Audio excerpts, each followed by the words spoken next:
복지국가 포럼의 라운드 테이블의 역할을 맡게 돼서, 좌장의 역할을 맡게 돼서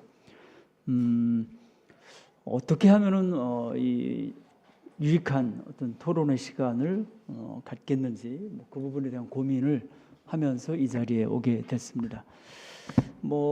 아시다시피 복지국가는 이미 대세연하고 있고요. 한 10년 전, 15년 전 이명박 정부 시절로 시계를 돌려가 보면 그때만 해도 복지국가 필요 없다, 복지국가는 안 된다, 나라 망한다, 이런 얘기들이 횡행했었는데, 지금은 복지국가를 그렇게 바라보는 정치인, 지식인, 그리고 현장 사회복지사를 비롯해서 시민들, 누구에도 그런 얘기를 하는 사람을 찾아보기는 거의 어려운 것 같습니다. 그러나 이제 어떤 복지국가냐, 이 부분에 대해서는 당연히 여러 가지로 견해들이 다르고 주장이 다르고 있고, 그 부분에서 지금 사회가 혼란을 또 겪게도 되어 있습니다. 근데 22대 국회가 개원되고 한사협이 국회의원님들과 함께 복지국가 포럼을 열어서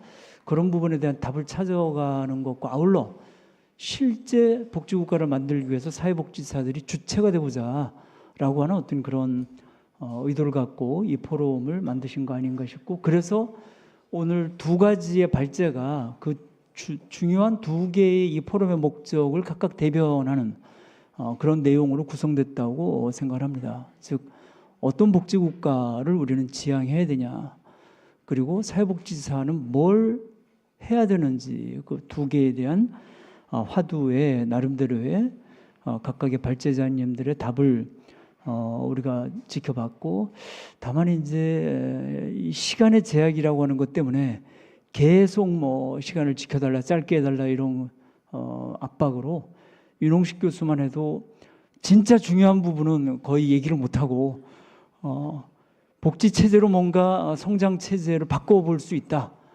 그런데 어떻게, 이 부분은 얘기를 못한 채 발제를 마치셨고, 따라서 지금 라운드 테이블에서 세 분을 우리가 모셨는데, 이 엄청난 두 개의 화두, 어떤 복지국가냐, 그리고 사회복지사는 뭘 해야 되냐, 이것과 관련해서 이분들의 의견을 또 듣는 것도 매우 제약된 시간에 놓여져서 충분하지 않을 수 있습니다. 더군다나 제가 그 귀뜸을 받기에는 3시 30분까지 어떤 일이 있어도 끝내야 된다라고 하는 이런 지금 사정이 있어서, 그러고 보니까 제가 얘기하는 사이에 시간이 흘러가지고 이제 35분밖에 남아있지 않습니다. 명색은 또 라운드 테이블이라서 지금 그 세 분의 토론자분들에 의해서만 일방적으로 또 얘기가 되는 것을 지양하는 것으로 되어 있고, 이 자리도 충분히 얘기하실 수 있는 그런 배치를 해놨고, 유튜브에도 지금 보니까 현재 89분이 시청을 하고 계실 정도로 나름 관심을 갖고 계셔서, 제가 토론자분들과 발제자분들께는 미리 좀 그 가이드라인을 드렸습니다. 그래서 지금부터 시간은 짧지 않고 길지 않고 할 얘기는 많지만 한 3개의 주제로 짧게 얘기를 좀 들어보고, 그때마다 여기 계신 프로에 계신 분들도 본인의 의견이나 생각을 어쨌든 충분하진 않지만 드릴 수 있도록 가급적 해보겠습니다. 심지어는 유튜브에서 실시간으로 댓글을 남겨주시면 그것도 반영을 하도록 노력은 하겠습니다. 이미 여러 가지 격정적인 이야기를 해주신 답글도 있긴 합니다. 즉, 첫 번째는 윤홍식 교수가 얘기하신 이 거대 담론에 해당되는 어떤 복지국가인가에 대한 건데, 이거는 정말 한이 없습니다. 그래서 세 분의 토론자께서 아주 짤막한 이 윤홍식 교수의 주장이나 오늘 얘기한 것에 대한 의미, 그리고 그것에서 어떤 것들이 정말 강조돼야 된다거나 본인은 어떻게 평하고 싶다거나, 정말 촌평 정도로 해서 1분 정도씩 그냥 가다가다하게 얘기하는 걸로 하면서 첫 번째 이 거대 담론에 해당하는 어떤 복지국가에 대한 이야기는 좀 비교적 간단하게 넘어가겠습니다. 두 번, 뭐 그 과정에서 하여간 혹시 플로우에서 간단하게 평을 해주실 분은 얘기해 주셔도 좋겠습니다. 두 번째 그 라운드는 오늘 그 이 포럼이 제가 이해하기로는 정치인 분들, 국회의원이 대표하는 그리고 현장의 사회복지사들 그리고 학계의 복지 전문가들 이 세 조합으로 되어 있고 앞으로도 이 포럼이 아마 그 세 개의 뭐 주체라고 그럴까 집단이 계속 구성이 돼서 끌어가게 되지 않을까 싶으면 이 복지국가라고 하는 것을 우리가 만들어감에 있어서 지금까지 세계 집단의 역할이 좀 어땠는지 또 앞으로 어떻게 되어야 되는지 이런 부분에 대해서도 좀 얘기할 부분이 있을 것 같다.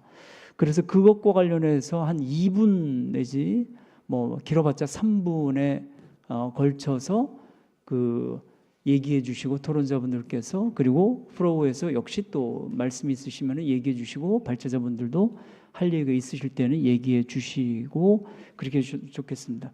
마지막으로는 앞으로 뭐 길게 더 깊이 있게 계속 실천적인 답을 해 나가야 되는데 이명북 선생님이 얘기해 주신 대로 사회복지사의 실천적 역할이 과연 무엇인지 또 그것이 되기 위해서 어떤 조건이 되어야 되는지에 대해서도 좀 얘기를 오늘 그 화두에 대한 좀 충분하진 않지만 이야기를 좀 해볼 필요가 있겠다 싶어서 그 부분도 패널들께서 한 2, 3분씩 그 짤막하게 얘기를 해 주십사 부탁을 드렸고 프로에 계신 분들도 열어 놓는 것으로 말씀하실 부분이 있으면 그리고 두 분의 발제자 분들께서 뭐 대미를 장식하는 이야기를 결론으로 해주시는 것으로 이렇게 할까 합니다. 물론 뭐 지금 정 의원님께서는 끝까지 이렇게 자리를 지켜 보고 계시고 또 열의를 가지고 함께 해주셔서 언제든지 또 같이 해주셔도 되겠습니다. 자, 그러면 그 시간이 없기 때문에 이제 이 정도의 사회자로서의 이야기를 마무리 짓고 세 분의 패널 분들께 마이크를 좀 드리도록 하겠습니다. 다른 두 분은 뭐 아까 인사도 다 나눴는데 이창곤 선생님께서는 조금 늦게 오셔가지고 자연스럽게 본인 소개하시고 말문을 열어주시면 어떨까 싶습니다. 윤홍식 교수의 이 이야기에 대한 촌평입니다.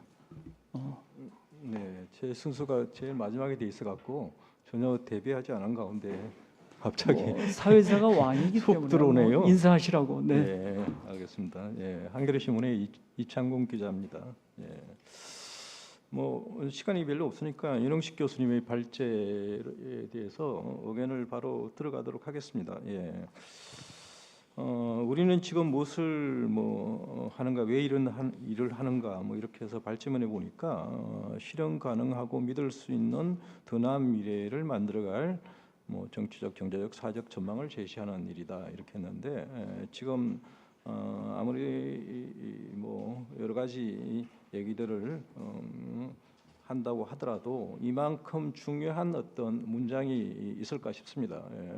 지금 우리 시대에 가장 중요한 것은 바로 우리가 어디로 가야 될까 생각하는 그런 핵심적인 질문이고 이와 관련해서 우리 사회가 지금 답을 갖고 있는 나라에 했을 때 그렇지 못하다고 생각합니다. 과거에 비전 2030이라든가 이런 어떤 국가 비전의 모색이 있었고 문재인 정부에 들어서도 포용적 복지국가 비전 2045 이런 어떤 지향정에 대한 모색이 있었지만은 사실은 일시적인 것에 그쳤거나 아니면 충분히 우리 사회에 착근되지 못한 그런 상황이고 그래서 이 질문에 대해서 지금 앞으로 특히 이제 2024년, 2025년 선거가 아주 없는 큰 선거가 없는 그런 시점에서는 이렇게 국가 비전에 대한 모색, 국가 비전의 모색을 하려면 기본적으로 우리 사회 현주소가 어디고 또 우리 사회가 먹거리는 어떻게 챙겨야 되고 그리고 또 우리 사회가 구멍 뚫린 어떤 시민들이 가중되는 불안을 어떻게 좀 완화시킬 것인가에 대한 어떤 고민을 하게 되는 것이고요. 그런 면에서 이것이 핵심적인 문장인데 이것을 대해서 윤홍식 교수께서는 뭐 상당히 이제 깊은 연구를 많이 하셨고 나날이 아주 깊어지는 연구를 하긴 하는 것 같은데 마지막에는 복지 체제를 통한 성장 방식의 전환이라고 했는데 이게 사실은 가장 어려운 일이죠. 복지도 쉽지 않는데 복지를 통해서 성장을 어떻게 바꿀 것인가 이것에 대해서 충분한 어떤 말씀을 하지 않았지만은 저는 개인적으로 지향점으로 이제 우리 사회가 과거에 어떤 구사회적 위험에서 신사회적 위험과 함께 우리 사회가 이제 생태 위기라는 실존적 위험을 받고 있기 때문에 이런 어떤 복합 위험, 뭐 거기다가 디지털 전환이라든가 뭐 여러 가지 어떤 불평등의 가중이라든가 미중 패권의 어떤 격화라든가 뭐 또 전쟁이 또 우리의 어떤 에너지의 어떤 여러 가지 어려움을 주는 문제라든가 이런 어떤 복합 위험 속에서 우리가 앞으로 어떻게 나아갈 것인가 이것에 관해서는 충분히 복지국가 차원에서의 전환의 방향은 설 수 있다고 봅니다. 그런 면에서 제가 최근에 이제 베를린에 한 40일 정도 다녀왔는데 그 속에서 오시는 에너지 전환과 더불어서 모색되는 좀 더 깊어지는 정의로운 전환에 대한 여러 가지 어떤 고민들 그리고 그것을 어떻게 한 사회가 의사결정을 또 이뤄내는가 이런 것에 대한 어떤 탐색을 하고 왔는데 이런 맥락에서 가장 중요한 것은 우리가 놓치고 있는 것은 윤홍식 교수님의도 좀 강조는 덜 돼 있지만은 바로 생태 위기 속에서 한국이 지향해야 될 에너지 전환과 녹색 전환이라는 도도한 흐름에 대해서 복지국가가 응답해야 되고 그런 면에서 녹색 복지국가라는 어떤 지향점을 우리가 좀 충분히 가질 수 있고 과거의 어떤 무늬만 어떤 녹색 성장이 아니라 진짜 우리가 녹색 산업을 통한 먹거리와 에너지 전환을 통해서 인프라를 어떻게 합충하고 이에 대한 여러 가지 어떤 정책 목록이 사실은 충분히 모색되고 그런 것에 대한 여러 가지 단서와 실마리 들은 충분히 외국 사례에서도 충분히 확인할 수 있는데 우리가 그것을 충분히 추스리고 있는가 거기에 대해서 궁구히 하고 있는가 이런 질문에서 특히 미국과 중국의 녹색 산업의 성장은 아주 놀랄 정도고 구체적으로 우리가 통상이라든가 무역에 있어서 지금 직접적으로 압박이 지금 급박한 형태로 다가오는데도 지금 우리 한국 사회에서는 지금 현 정부가 거기에 대해서 깊은 어떤 고민이 없고 오히려 일부 이제 거꾸로 가고 있는 이런 상황은 정말 너무나 때를 놓치고 있는 상황이 아닐까 싶습니다. 그래서 한마디로 때를 놓치면 이제는 위기는 더 이상 기회가 될 수가 없고 기회가 될 수 없을 뿐만 아니라 때를 놓치면 가래를 말 걸 호미를 말 걸 가래도 못 맞는 그런 상황이 바로 우리가 과거에 여러 어떤 정책적 경험에서 우리가 확인할 수 있습니다. 그러면서 우리 사회가 어떻게 하면 어떤 큰 전환의 도도한 어떤 흐름을 포착하고 그 흐름에 있어서 어떻게 하면 성장과 복지의 어떤 선순환을 꾀할 수 있는 그런 구체적인 어떤 복지 전환의 방식과 비전에 대해서 고민해가지고 그에 대한 답은 분명히 충분히 찾을 수 있다고 봅니다. 이상입니다. 네. 그러고 보니까 제가 한겨레 기자이시다라는 소개까지도 제대로 좀 안 하고 그냥 마이크를 넘겨드렸네요. 아시는 분은 아시지만 지금 말씀하신 분은 한겨레 선임 기자시고 또 논술위원도 겸하고 계신 이창곤 선생님이셨는데요. 녹색 전환 이런 그 새로운 화두를 또 좀 던져주셨습니다. 나중에 윤홍식 교수께서는 어떻게 생각하시는지 짧게 얘기하실 수 있을 것 같습니다. 그 다음에는 유동철 아까 이미 인사는 드렸기 때문에 그냥 유동철 교수님으로 소개해서 다음 말씀을 들어보도록 하겠습니다. 1분 30초 정도 해주시면 좋겠습니다. 이 토론하려고 부산에서 왔는데 그래도 사회자보다 자장님보다는 조금 더 이야기를 길게 해야 되지 않을까 싶긴 합니다. 네. 3개 라운드에 걸쳐서 각각 말씀하실 거니까 네네. 걱정하지 마십시오.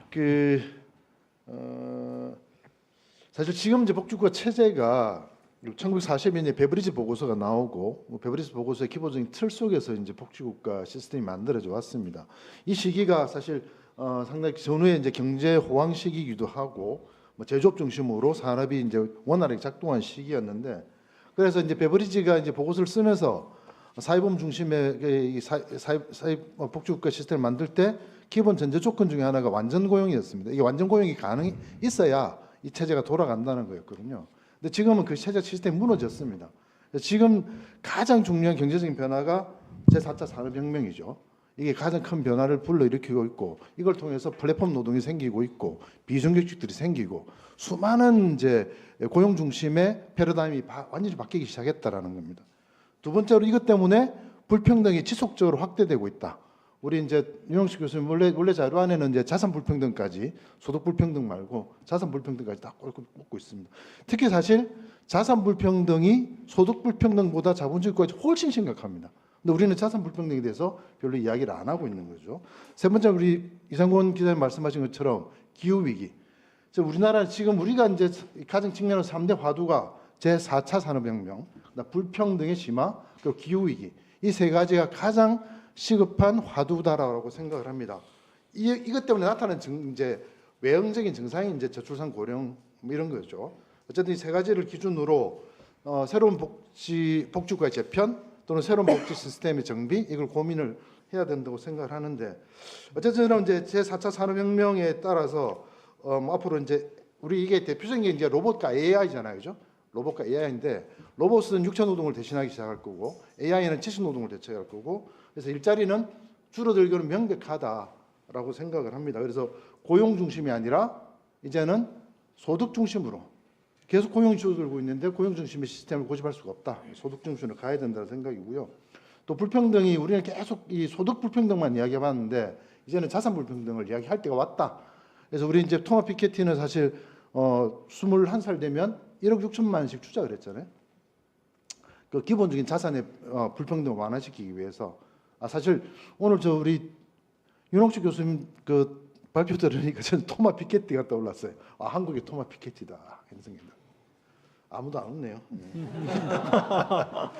그다음 세 번째 이제 기후 위기인데 이 기후 위기를 이렇게 녹색 위기, 녹색 복지 이야기할 때 저는 핵심이 기본 소득이라고 봅니다. 특히 탄소세 중심의 기본 소득. 이미 스위스, 캐나다에서 탄소세 중심의 기본 소득을 시행을 하고 있습니다. 그리고 2026년이 되면 유럽에 탄소 국경세가 생겨서 탄소를 많이 배출하는 상품은 가격이 올라가게 됩니다. 수입 가격. 그럼 우리나라 그 수출 가격이 수출 경쟁이 떨어지게 되는 거죠. 그래서 한국은 제조업에서 이게 탄소를 많이 배출하는 제조업이 되게 많아요. 그래서 상당히 위험한 상황이 온다라는 거죠. 그래서 이 탄소세 중심의 그래서 어쨌든 그래서 제가 하기는 자산의 불평등을 줄일 수 있는 기본 자산 제도를 도입해야 된다. 토마 피케티가 이야기했던 두 번째 기본 소득을 통해서 기후 위기를 막을 수 있어야 된다. 세 번째 이 두 가지가 다 해결할 수 없기 때문에 우리 전통적으로 사람들의 삶을 책임지는 사회 서비스에 대한 기본 서비스들. 그래서 기본 자산, 기본 소득, 기본 서비스가 중심이 되는 새로운 사회 보장 시스템을 기획하고 꿈을 꿔야 된다라고 생각합니다. 마지막입니다. 네, 고맙습니다.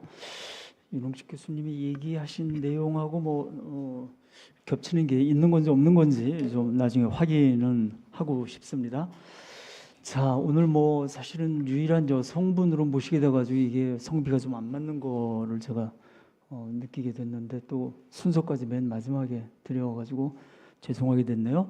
문유진 복지국가 청년 네트워크의 대표 말씀해 주시죠. 네, 소개받은 복지국가 청년 네트워크 문유진입니다. 우선 이 포럼에 토론을 하겠다고 한 과거에 제가 너무 원망스럽습니다. 저는 사회복지 전공도 아니어서 사실 현장의 경험도 없고 22살에 저희 단체를 만들어서 11년 이상 이제 복지국가 운동을 하는 청년 단체 구성원으로서 살고 있는데요. 그래도 이명목 선생님께서 사회복지사만 할 수 있는 것이 아니다라고 말씀을 해주시니 좀 위안이 되는 것 같습니다. 저는 윤홍식 교수님께서 말씀해주신 내용 중에 복지국가를 만든다는 것은 지금까지 경험하지 못한 과거를 만들어 가는 것이다라고 말씀을 해주신 게 굉장히 인상적이었고, 저는 자살률이 그 사회를 보여주는 굉장히 중요한 지표 중 하나라고 생각하고 있습니다. 지난 30년간 한국의 자살률의 엄청난 증가가 말해주는 것은 저는 국민들이 자신의 삶이 지속 가능하지 않다는 판단을 드러내는 거라고 생각을 하거든요. 그리고 최근에 청년들의 고독사가 굉장히 많이 증가하고 있습니다. 근데 제가 기사를 보면서 충격적인 것은 청년들이 고독사를 맞이하는 장소였는데요. 당연히 집이겠죠. 근데 집에서도 화장실에서 죽는다고 합니다. 시신을 수습하기 편하게 하기 위해서. 이런 사회에서 개인의 삶이 지속 가능하지 않은데 과연 복지국가를 이야기할 수 있는가라는 생각이 들었습니다. 또 저는 사실 미국보다도 우리나라가 신자유주의의 끝판왕이 아닐까라는 생각을 하는데요. 그 이유는 실패할 기회가 없기 때문이라고 생각합니다. 최근에 개봉했던 이재훈 배우와 구교환 배우가 나왔던 탈주라는 영화를 보면요. 북한 군인이 탈북을 하려고 합니다. 근데 탈북을 하려는 이유가 실패하기 위해서라고 이야기를 하거든요. 근데 우리 사회는 과연 실패를 허용하는 사회인가? 점점 갈수록 능력주의가 팽배한 인식 속에서 불평등을 개인의 책임으로 돌리고 개인의 노력으로 그것을 극복할 수 있다는 환상을 만들어내고 미디어에서 그것을 고착화시키고 그로 인해서 국가가 나를 위해서 해줄 수 있다. 국가가 나의 마지막 안전망이 될 수 있다. 이러한 신뢰는 낮아지는 상황에서 어떻게 복지국가를 이야기할 것인가가 굉장히 고민이 되는 지점이고요. 더불어서 사회적 연대를 어떻게 말해야 될지도 고민이 되는 것 같습니다. 그래서 저희 단체에서는 복지국가 좌표 재설정이라고 해서 앞으로의 복지국가를 어떻게 만들어가야 될지에 대한 고민을 하고 있는데 오늘 교수님과 이명목 선생님의 이제 발제를 들으면서 조금은 답을 찾은 것 같기도 하고 또 고민해야 될 지점도 알 수 있었습니다. 감사합니다. 네, 고맙습니다. 그 플로우에 계신 분들 중에 혹시 윤홍식 교수께서 얘기하신 이 복지국가 어떤 복지국가인가, 어떻게 복지국가가 대한민국에서 역할을 해야 되는가 관련해서 뭐 하실 말씀 있으시다거나 질문 있으시면 네. 10초는 좀 너무한 것 같고 한 20초에서 30초 사이로만 얘기해 주시기 바랍니다. 빨리 질문 드리겠습니다. 안녕하십니까? 저는 공공운수노조에서 이제 사회 서비스 조직들을 담당하고 있는 김호세아 조직쟁이 부장입니다. 이제 윤홍식 교수님 발제가 많은 도전이 되었습니다. 그래서 지금 한국 사회 복지국가의 미래가 이제 위기에 있다고 생각이 되는데요. 특히 복지국가로 가는 길에 정치가 정말 중요하다고 생각하고 특히 사회복지 현장이 정치에 더 많은 목소리를 내야 된다고 생각합니다. 사회복지 현장에 있는 사회복지사들 대부분은 지자체의 민간위탁 시스템에 속한 비정규 노동계급에 속해 있으면서도 한국의 복지국가의 현재를 진단하고 목소리를 낼 수 있는 특수한 그룹이라고 생각합니다. 이러한 사회복지 현장의 특수성 속에서 현재 정부의 여러 정책 흐름들을 볼 때 사회복지사들은 현 정부에 충분히 비판적인 목소리를 내고 대안까지 요구할 수 있어야 한다고 봅니다. 그게 노동정책이든 사회복지 보장 정책이든지요. 그래서 두 가지 질문을 좀 드리고 싶습니다. 하나는 복지국가를 향해 가야 되는 시점에서 지금보다 사회복지 현장이 정치적으로 조금 더 뾰족해야 한다고 보는데 전반적으로 어떤 변화가 있어야 한다고 보시는지 궁금합니다. 그리고 다음 질문은 노동조합에 대한 질문입니다. 노동조합은 경제적인 지위뿐만 아니라 사회적 지위 향상을 목적으로 합니다. 그래서 복지국가의 발전에 있어서도 노동조합은 굉장히 중요한 주체가 될 수 있다고 봅니다. 가령 제가 속한 공공노조는 연금, 건보공단 노동자들도 있고 사회복지사나 요양보호사, 장애활동지원사 등 다양한 돌봄 노동자들도 있습니다. 복지국가의 목소리 낼 아주 좋은 환경이죠. 네. 조직률이 저조해 상대적으로 사회정치적인 영향력이 적은 노동조합 등이 복지국가 발전에 있어서 전략적으로 어떠한 메시지를 가져야 하는지도 좀 함께 듣고 싶습니다. 김 선생님, 사실 엄청난 또 화두를 던지시는데 일단 이 그 질문은 질문으로서 충분히 접수는 하겠고요. 다만 지금의 라운드는 어떤 복지국가인가 이런 거에 대해서 하는 거기 때문에 그거는 세 번째 그 세션 라운드에서 같이 넣어서 윤 교수나 다른 분들이 또 답하는 걸로 그렇게 좀 이어를 하겠습니다. 양해해 주시겠습니까? 예. 뭐 다른 분들 안 계신 걸로 생각을 하고 시간이 없어서 윤홍식 교수께 글쎄 뭐 앞에 세 분의 토론자께서 지적하신 것들 뭐 약간 언급이 안 됐다라고 뭐 느끼실 수도 있는데 들으신 분들은 간단하게 그런 부분들까지도 본인의 구상에는 어떻게 녹여져 있는지 말씀해 주시겠습니까? 네, 시간이 별로 없으니까 다 이제 한데 몰아 같이 얘기하면 결국은 세계화, 기후 위기, 디지털 기술 전환, 그다음에 인구 전환, 뭐 이게 이제 네 가지 중요한 전환들이 있고 기후 위기나 생태 문제도 그 안에 이제 포함할 수 있는데 제가 얘기하고 싶은 거는 전환이라는 건 결국 그 사회의 사회 경제적 새로운 균형이 만들어지는 지점이거든요. 그런데 그 전환에 성공하려면 결국 정치적 기반을 어떻게 만들 것인가가 가장 중요한 거고 그 정치적 기반을 만드는데 각국의 사례들을 보면 결국 소득보장 정책을 어떻게 할 건지 사회서비스 정책을 어떻게 할 건지 복지국가 측면에 그 두 개로 모아집니다. 근데 그 두 개로 모아지는데 그게 폴란드나 에스토니아나 스웨덴이나 각국의 사례는 자신들이 가져왔던 역사적 기반 하에서 그런 선택지들을 선택하게 되거든요. 그러니까 우리도 마찬가지로 자세히 말씀드릴 수는 없지만 결국은 그러한 정치적 기반을 한국 사회 기반에서 어떻게 만들 것인지가 우리가 소득 보장하고 사회 서비스 부분과 연결되어 선택돼야 되는데 다만 사회 서비스 부분과 관해서 우리가 주목해야 될 것은 반드시 보건의료 비용에 대한 통제가 필요하다. 그리고 사회 서비스의 증가가 고등교육, 교육과 그다음에 보건의료 서비스 이외의 서비스들의 증가를 수반해야 된다. 이게 이제 역사적 경험이기 때문에 이런 부분에 대한 부분을 얘기를 할 필요가 있고 그리고 그게 가능하려면 결국 누군가는 부가가치를 창출해야 되거든요. 근데 현재의 구조로 그걸 순환시킬 수 있는 구조냐, 우리의 경제 구조가 그렇지 않기 때문에 결국 그걸 전환시키는 부분까지 확대되어야 하고 그 출발점이 저는 이제 사회 서비스의 보편적 확대, 양질의 서비스 이게 그 시작점이 될 수 있을 거다 이렇게 판단하고 있습니다. 이상입니다. 네. 어쨌든 뭐 이 그 첫 번째 주제는 뭐 두고두고 얘기해도 아까 윤홍식 교수께서도 자기 얘기를 뭐 한 학기 동안 할 수도 있다라고 하셨는데 다른 기회에 좀 더 깊이 있는 논의를 해야 될 것 같고 세 분 토론자분들의 말씀도 그런 때에 같이 또 충분히 얘기할 만한 가치가 있다고 생각합니다. 뭐 시간이 지금 극도로 쫓기는 그런 상황인데 어쨌든 사전에 토론자 세 분께는 이 세 가지 주제에 대해서 미리 말씀을 드렸기 때문에 다 대비를 하고 계시라고 생각하고요. 그래서 두 번째 주제로 넘어가서 지금 정치인들과 그리고 사회복지 현장 그리고 학계 이런 데서 그동안 복지국가 운동 내지는 복지국가의 발전에 있어서 어떤 역할을 했는지 뭐 어떤 미진한 점이 있는지 또 어떤 부분이 좀 돼야 되는지 뭐 그 부분과 관련해서 간단하게 한 말씀씩 해주시면 어떨까 싶고 이번에는 문유진 선생님께 뭐 발언 기회를 먼저 드리도록 하겠습니다. 네, 저는 생애 주기의 변화와 가족 구성의 변화에 좀 주목을 하고 있는데요. 이미 일어나고 있고 그렇기 때문에 윤홍식 교수님께서 말씀해주신 사회 서비스 같은 것들이 더욱 사회적 이슈로 대두되고 필요성이 커지는 것이라고 생각합니다.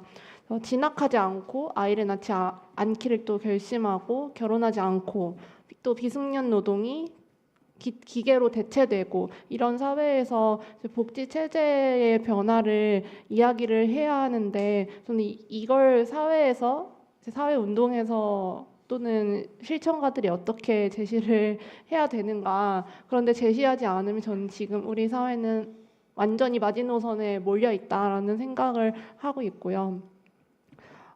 제가 이 포럼의 구성 집단이 정치인, 정책 전문가, 현장 전문가라고 했는데 사실 저는 이 세 가지 모두에 포함이 안 되는 것 같거든요.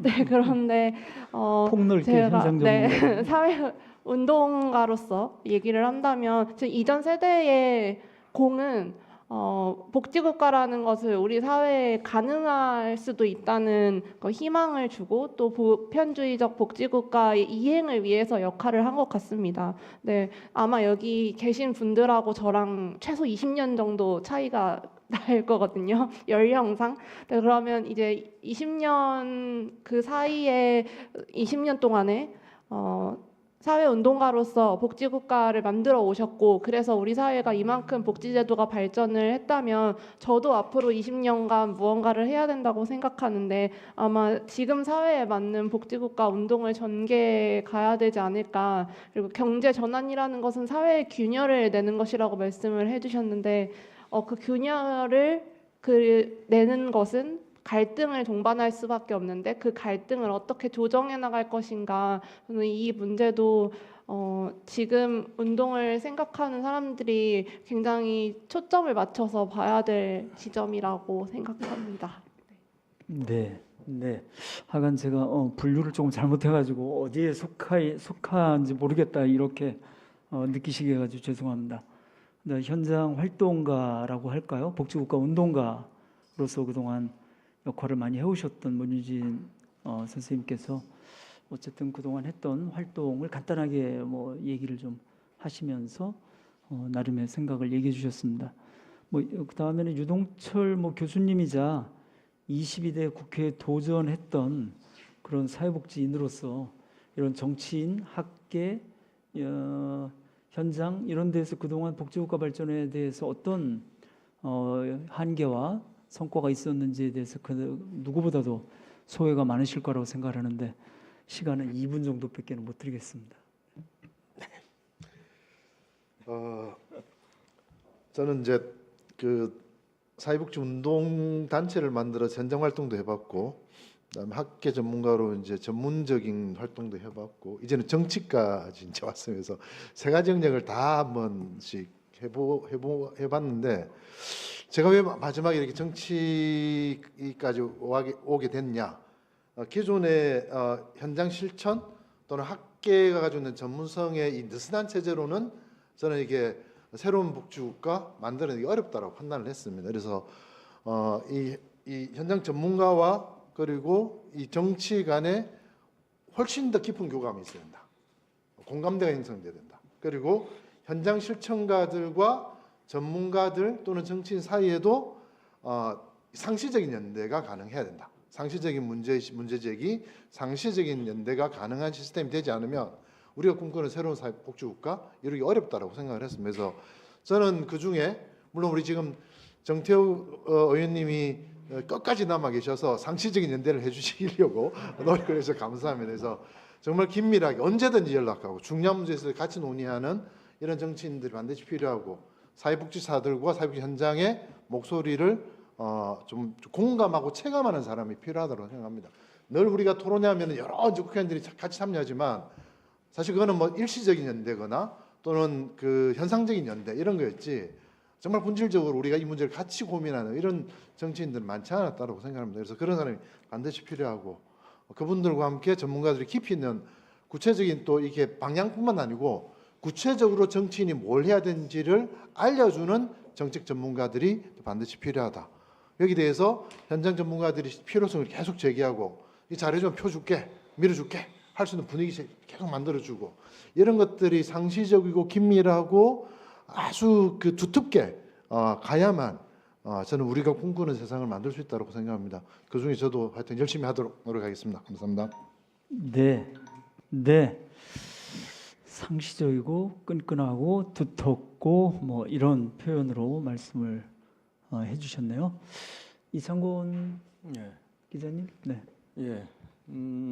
보통 이제 정치에 가장 큰 질문을 던지는데 정치가 가장 뭐 책임이 무겁고 중대하고 그런 건 사실인데 막연히 정치라고 묻기보다는 좀 구체적인 질문이 필요하다고 봅니다. 그러니까 정치라고 했을 때 정치가 우리 사회의 어떤 자원을 배분하는 데 가장 결정적인 어떤 주체고 구체적으로 뭐 대통령, 대통령실, 국회와 정당 또 이렇게 이제 또 개별 의원들 이렇게 있을 텐데 각각의 이렇게 정치 그 행위자들이 구체적으로 어떻게 지금 작동하고 있고 어떤 문제를 갖고 있는지 좀 더 좀 핀포인팅해서 정확하게 겨눠서 겨냥해서 보지 않으면 안 된다고 보고 이것은 정치 제도와 또 밀접하게 연관돼 있고 선거제도 개혁하고 또 관련돼 있고 그리고 정치만이 아니라 사실은 한 사회의 정치가 그렇게 작동하려면 정치의 압력을 가하는 시민사회의 역할이 필요하고 정치가 정치적 지지를 기반으로 움직이기 때문에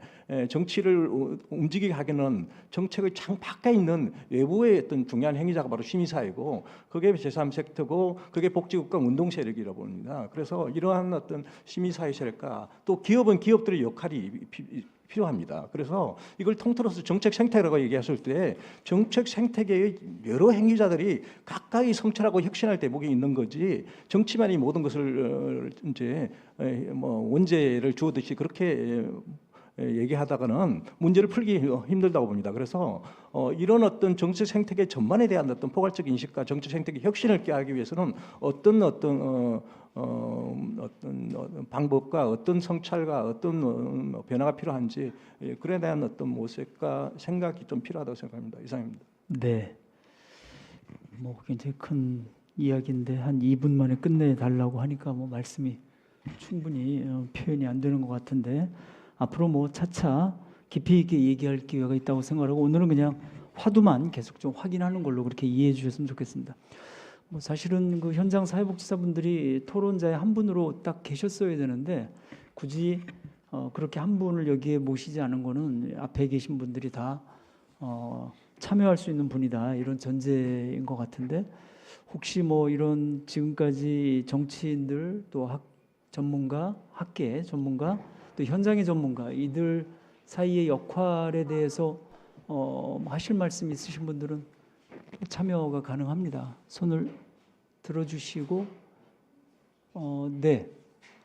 다른 분은 없으신 건가요? 네. 그러면 하면 돼요? 예, 그 정치권 그리고 이제 전문가 분들에게 역할에 대해서 좀 얘기 좀 하려고 하는데요. 누구신지 말씀해 예, 주시죠. 예. 공공선호조 부위원장 김우수입니다. 네. 2000년대 초반에 무상의료, 무상교육, 무상주거라는 부분들로 해서 IMF 이후로 자본주의의 어떤 그런 모순을 고민하면서 돈 없이도 살 수 있는 세상을 구현하지 않으면은 정말 없는 사람들 살 수 없는 나라가 되겠다라고 이제 고민을 해서 그렇게 이제 요구 조건을 걸고 시민사회단체 그리고 진보 정당에서 요구를 했는데 25년이 지난 지금 보면요. 지금 무상의료, 무상교육 이한 다리들이 하나도 없습니다. 그냥 무상급식으로만 그냥 정리되고 가고 있는데 이런 부분에 있어서는 저는 이제 사실 전문가 그룹에서도 왜 이런 요구들을 계속 해오지 않았냐라는 이제 문제 제기하고 싶고요. 특히나 정치권에서 25년 전에 자연스럽게 요구했던 무상의료와 무상교육이 지금 실종되는 이 자체가 너무나 개인적으로 불만되는 생각이 들고요. 그리고 국가가 책임져야 될 일들을 지금 다 민간으로 이관시키고 있습니다. 지금 건강보험도 공적 보험이지만은 그 내용들 다 이관시키고 있고 이번에 윤석열 정부가 발표했던 국민연금 또 뭐 개혁이라고 하지만은 사실 계약 아닙니까? 돈은 더 내고 그다음에 소득대체율을 42%로 고정시키고 이런 부분을 지금 계속 하고 있는데 정치권에서는 왜 이런 부분에 대해서 제동을 못 거는지 모르겠고 또 민영화시킨다는 부분이 있어가지고 왜 전문가 단체에서는 집단에서는 왜 이런 부분들을 계속 이의제기하면서 제동을 못하는지 저는 조금 역할을 네. 좀 주문하고 싶습니다. 이상입니다. 네, 감사합니다. 자, 정치인분들에 대한 뭐 질타이자 뭔가 호응 이런 부분에 대해서 말씀해 주셨는데 제가 시간을 조금 더 여유를 그래도 가지고 할 수 있는 줄 알았더니 시간 여기를 자리를 비워야 되는 시간이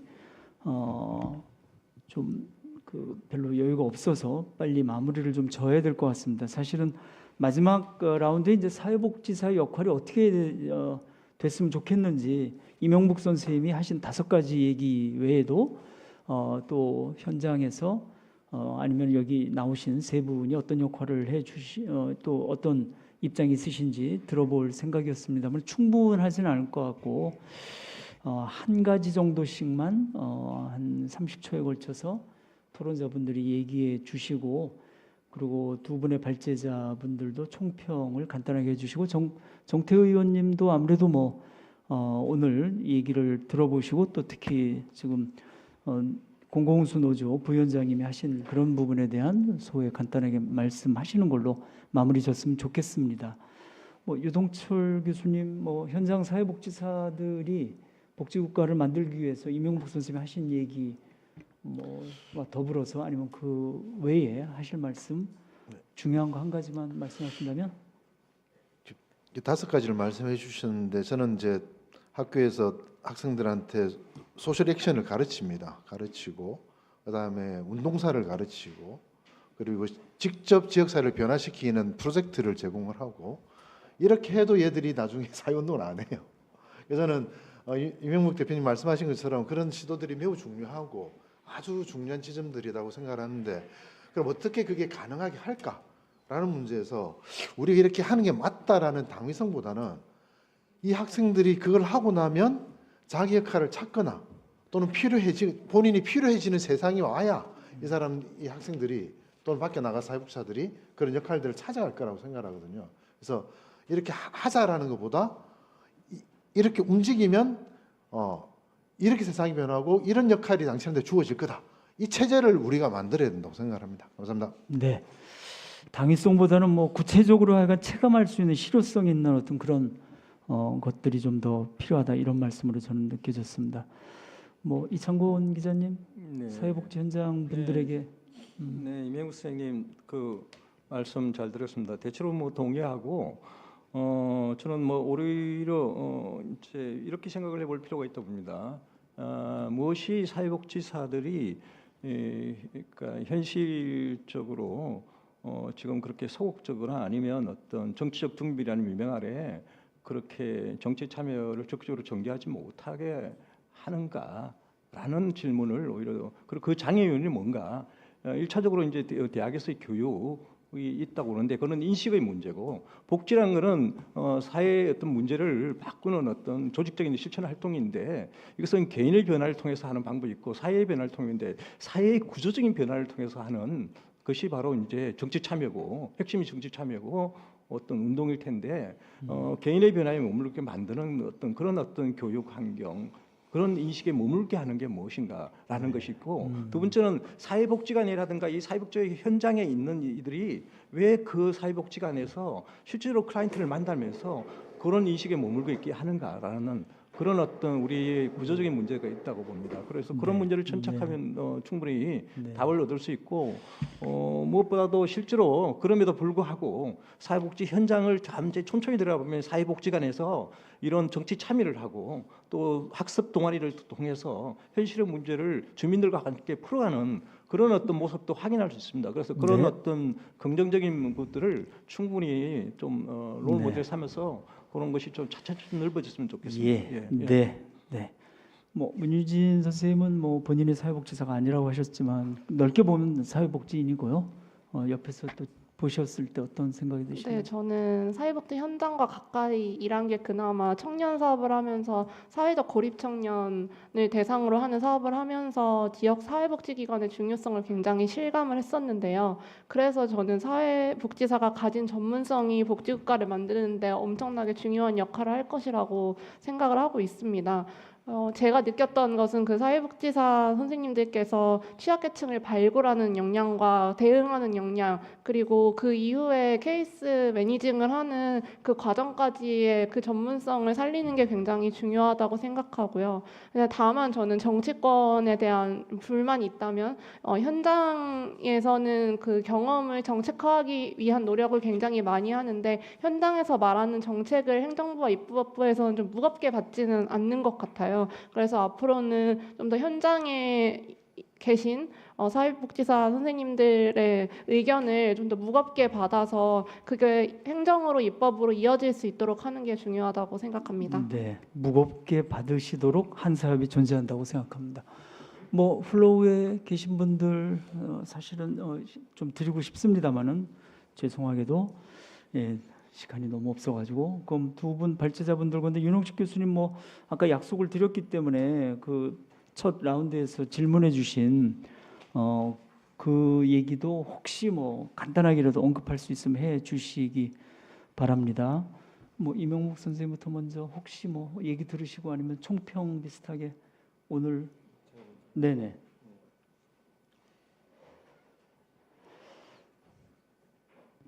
이거 마이크 나와요?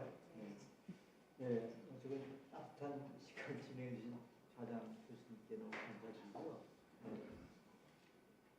사실 이렇게 열은 첫 번째 포럼이다 보니까 이 두 주제에 대해서 깊이 있게 들어가지 못한 아쉬움은 후속에 좀 자리가 마련되기를 바라고 사회복지사의 역할이 더 많죠. 더 많은데 시간 관계상 말씀 못 드렸는데 우선은 오늘 부산에서 여기까지 오셨기 때문에 또 사회행동 또 운동을 가르치신다고 하니까 그냥 연락 주시면 제가 부산에 내려가서 사례 공유하도록 하겠습니다. 네. 고맙습니다. 네네. 뭐 윤옥식 교수님.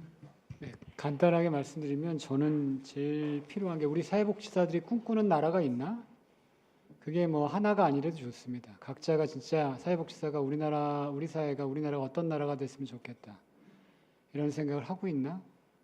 저는 네, 네. 감사합니다. 하여튼 그런 각자가 우리 사회 자기의 영역을 넘어서 우리 사회가 어떤 사회가 되야 되는지 비전을 꿈꿀 때 논쟁도 가능하고 하나의 어떤 길들이 보이지 않을까 생각합니다. 네, 이상입니다.